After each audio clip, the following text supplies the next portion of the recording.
My name is Scot Stafford. I'm a composer and sound supervisor. I run a company called Pollen Music Group, and I worked on Lost Ollie and Ultraman, and working on some interesting projects that I can't talk about yet.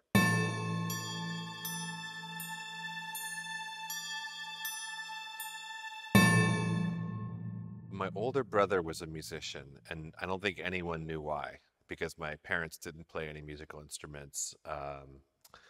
And he was just absolutely obsessed. And so I grew up with an older brother that was obsessed with music. And from a very early age, he was teaching me. We then went to church. I sang in a choir. I sat in front of the pipe organ.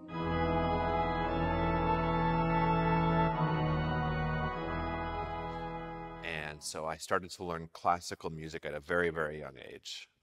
And then starting in around 7th grade in the US, maybe age 12, I started a rock band. Played in bands up until I was well into my 30s. So it's been a long arc of mixture of classical music and rock music and electronic music and all mixed up together. I always loved movies and movie music, but it wasn't until a friend of mine was doing an independent film that I started getting into film scoring. So I scored a bunch of student movies and a couple student films and a couple independent films. And at the time I was in a band called Apple Saucer, and a good friend of a friend named Doug Sweetland was a very talented young animator at Pixar right after Toy Story came out.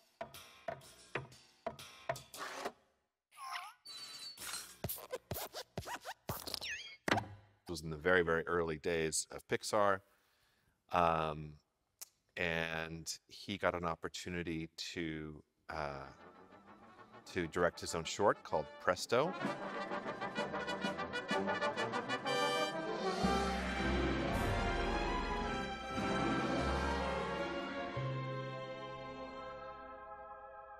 And he asked me to compose the music. And that was the first animated short that I ever worked on. And that was a huge opportunity that opened all of the doors that I've walked through since.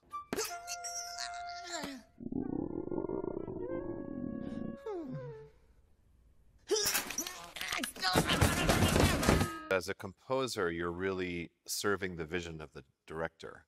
And so the answer for any good film composer, the answer has to be from the story and from the director. If you're getting inspiration from something else, you probably shouldn't be in film composition. You should be in concert composition, right?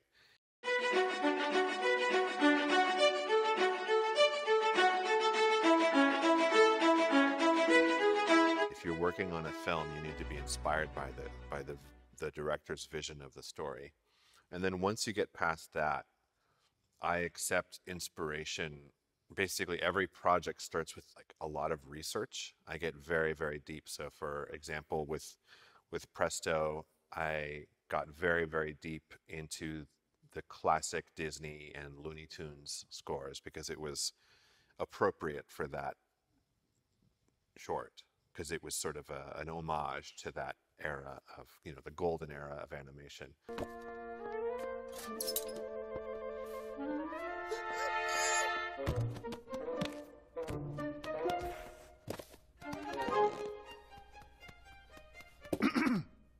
For Ultraman, I learned how to turn a vintage game console, like the original Nintendo Entertainment System or a Commodore 64, how to turn these game consoles into synthesizers so that I could play them and make music from them. And I got really deep into Japanese music. I did a lot of research into Japanese music, Japanese scales. One of the characters, their main theme is written in a Japanese scale. So every project for me is an opportunity to just kind of voraciously learn and consume whatever part of musical culture is related to the story. And then I try to make it work in the story. But if it doesn't work with the story, it's useless. It's just noise. So I try to, it's sort of, I try to keep my inspiration to come mostly from the story itself. Dad, did you ever worry that your power wasn't enough? Every single day, the world needs you to become something more. So I've learned to live with temp tracks. They're just part of the process. I find that they can help not just the director communicate what they're thinking to the composer. In some cases, they can help a little bit with the composer to just try to understand the world that the director is creating. But they can actually be really helpful in that even if you're working really early in the process, you want to be able to try and fail, and you want to have a safe space to try ideas and for some of them to be really good and some of them to be really bad. And if your music is going into the executive review too early, then a good idea could just be killed, or you could lose a job, right? So you also need the music to sound in an executive review. You need the music to sound like $1 million because they're trying to build confidence from the studio that the film is going to be really good. And so by using temp music, they can actually do this. And then that actually, in a way, gives more creative freedom to the composer to say, okay, that's taking care of them. Now I can try things and I can be really creative and I can make something different from that. And I can fail until I succeed and more protected from the big executive reviews. So that's a very long answer, but it's something that's just part of the process. And if you complain about it too much, I feel like you forget what your job is. It's actually kind of cool fighting monsters. It's just, I'm not very good at it. Come on, seriously? Oh my God.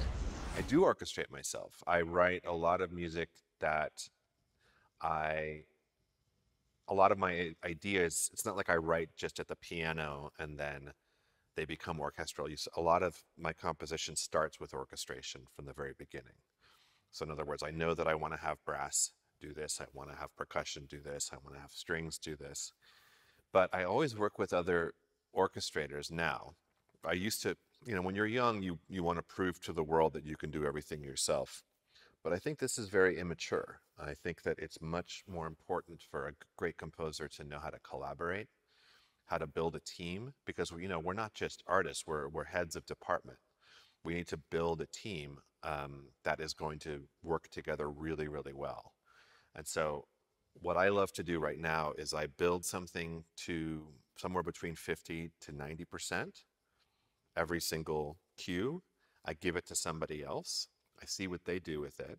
I get it back, I make some changes. And while they're working on it, I get to work on the next thing. Because to me, collaboration is more, I think it's their best way of doing things. And orchestrators also know, when you are recording, when you have a 3 to 4 hour session with an orchestra, you need to be able to get everything pretty good on take 2. And an orchestrator knows exactly if you're in London or you're in Prague or you're in Budapest or you're in LA, they know what you've written is a take 6. And we don't have take 6. That's too hard. You will completely ruin the session. You'll run out of budget on day 1 if you write music that isn't exactly right for that orchestra to get perfectly on take 2. So orchestrators and conductors, what they can do, because they do it every day, that's all they do. They know those musicians, they know the studio, they just have access to a level of expertise that is more important than my ego. So I love to get the best, and I love to give them credit. And I don't need to tell everybody that I do everything myself. I would rather have a team of really, really talented people who like working for me, who bring their own creativity to the process and make my music better.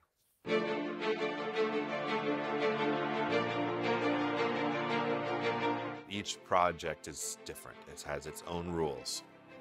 So I would say maybe half the time, I deliver a bid, which includes a budget for production. And then others, I'm just told what it is.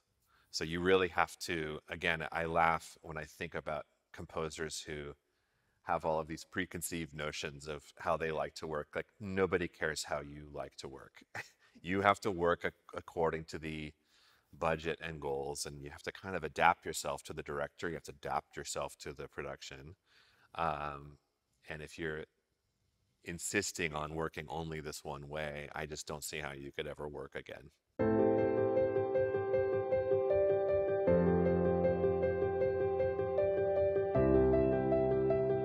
Sometimes I think that actually a lot of the orchestras, in a way, you could see them as all being sort of equally good, depending on what the task is, depending on what the budget is. So there are times where it makes sense to record in London because they're probably the best of the best. They're a little bit, well, they're a lot more expensive than places like Budapest, but you get on take two, you get, the brass section is going to be the incredible. They're going to take your music from here to here on take two. But I also love working. It's a different mode. But when you're working on something that might be a series or might not have as big of a budget, you're working in a place like Budapest.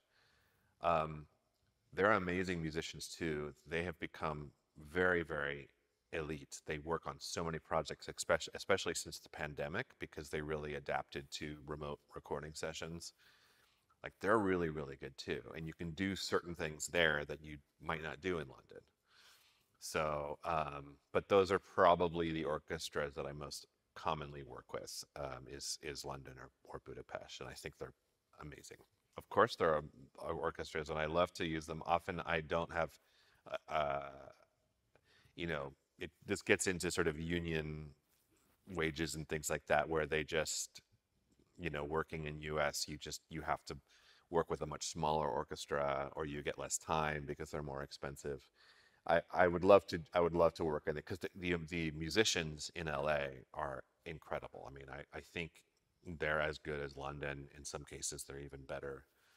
But unfortunately, that I don't always have an option.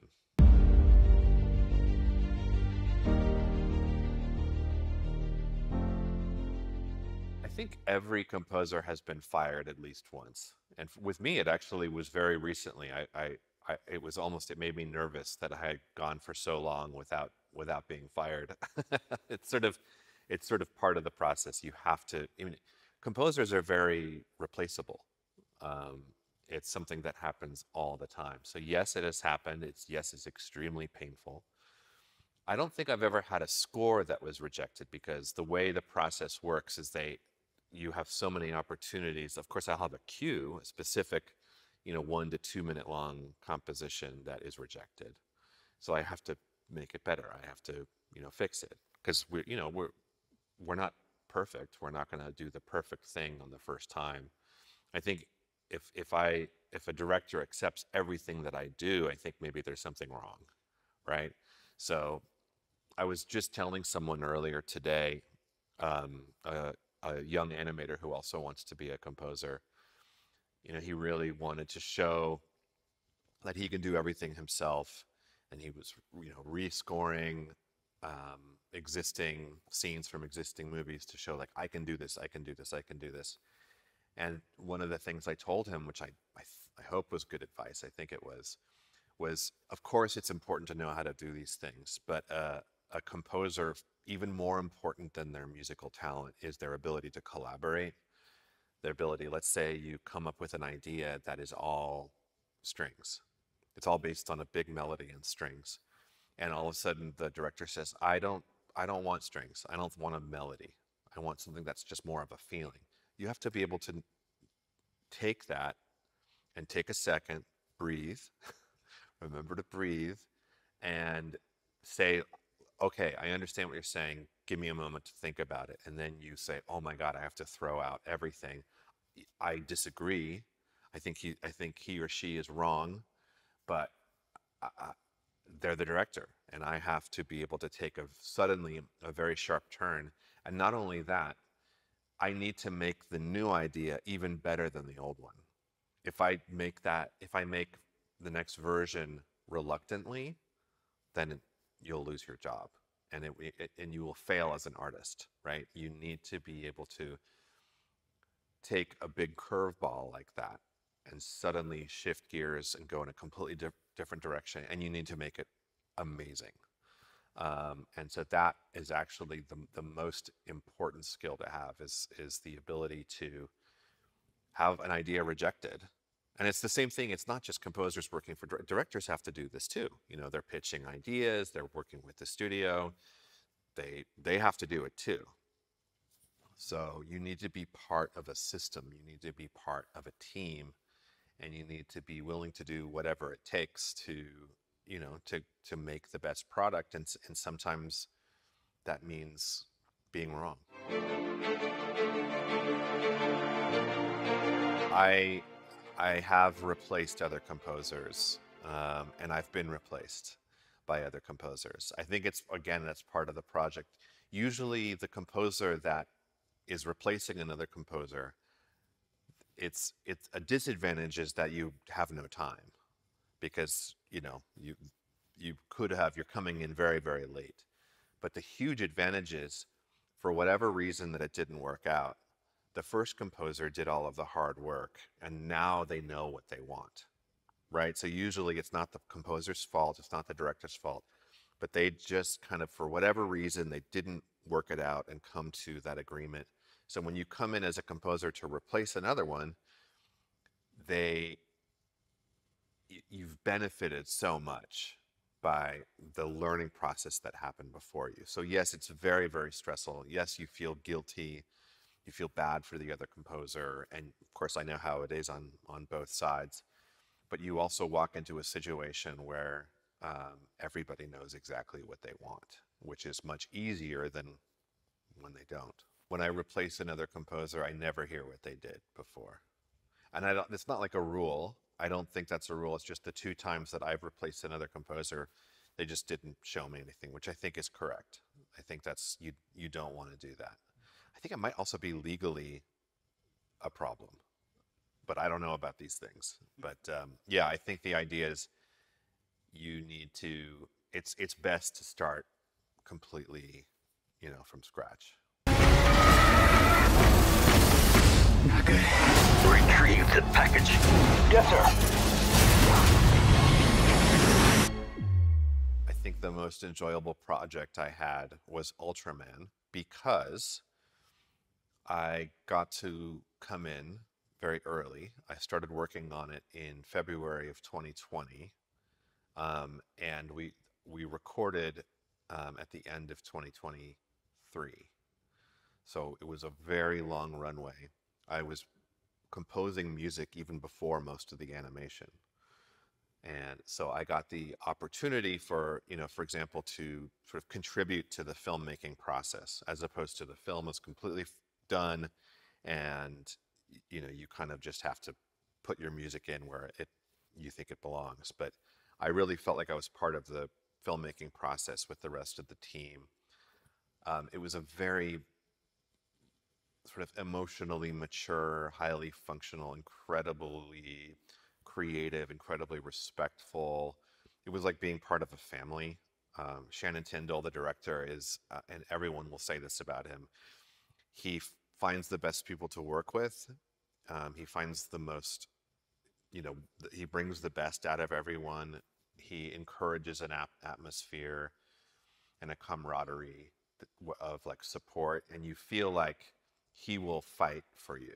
He will protect you. He has your back. He's not going to let anybody sort of get in your way. And I felt that from him, both as a friend and as a collaborator and as a composer, that, you know, he was just going to do anything for me. So you have the trust. It was fun. You had all of the time in the world to be creative and try all these different things. And it was something where we really we got to make the film we wanted to make. I don't think it gets better than that.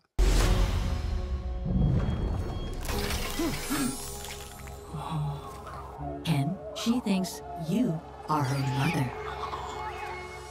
toughest project I think I've ever worked on. It's a tie. I'm going to say it was working on Presto, the Pixar short. That was my first sort of real kind of, they call it a feature short because the Pixar shorts in a way it's almost like they're just sort of miniature films. They're miniature features.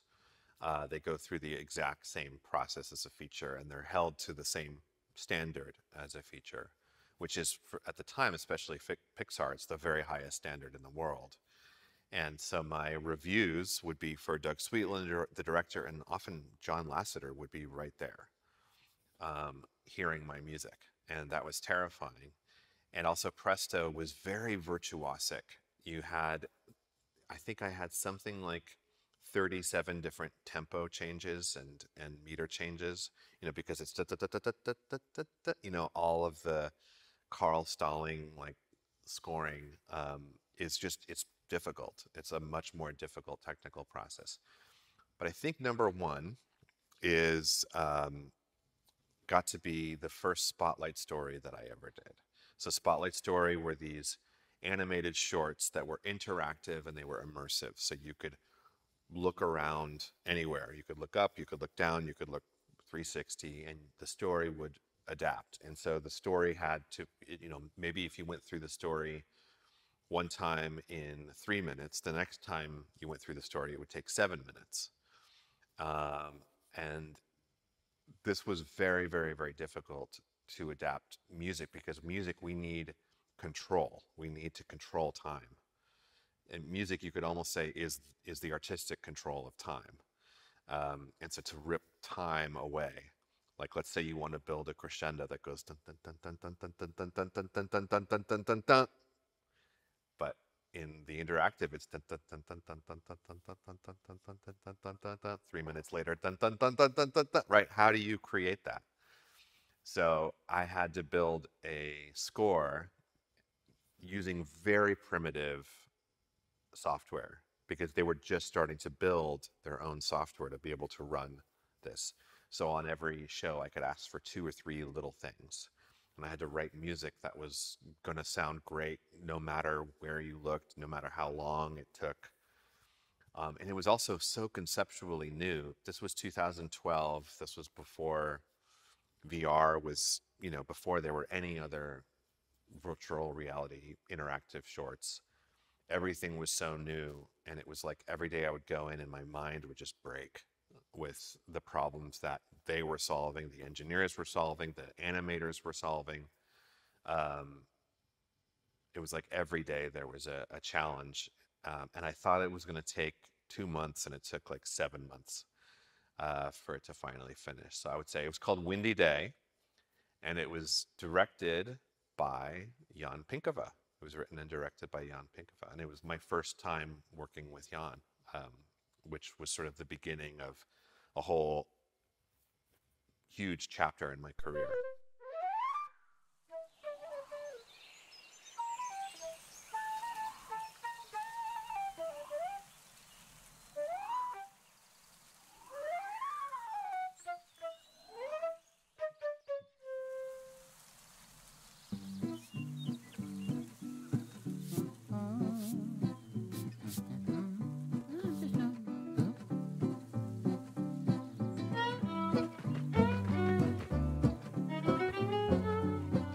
I'm hoping that AI will help with some sort of, very mundane, practical things that can help with, for example, temp music. I think it could be that instead of using music from, John Williams' score or, music from a Hans Zimmer score or something like that, which is creatively problematic and also very legally problematic. I wonder if studios can start getting AI to do temp scores, so that we just get that whole, it's one of these mundane things that you just kind of need. Right now, AI music is just nowhere near as good as people think. So right now, it's of no use to the composer. AI is unable to create a piece of music that goes from point A to point B.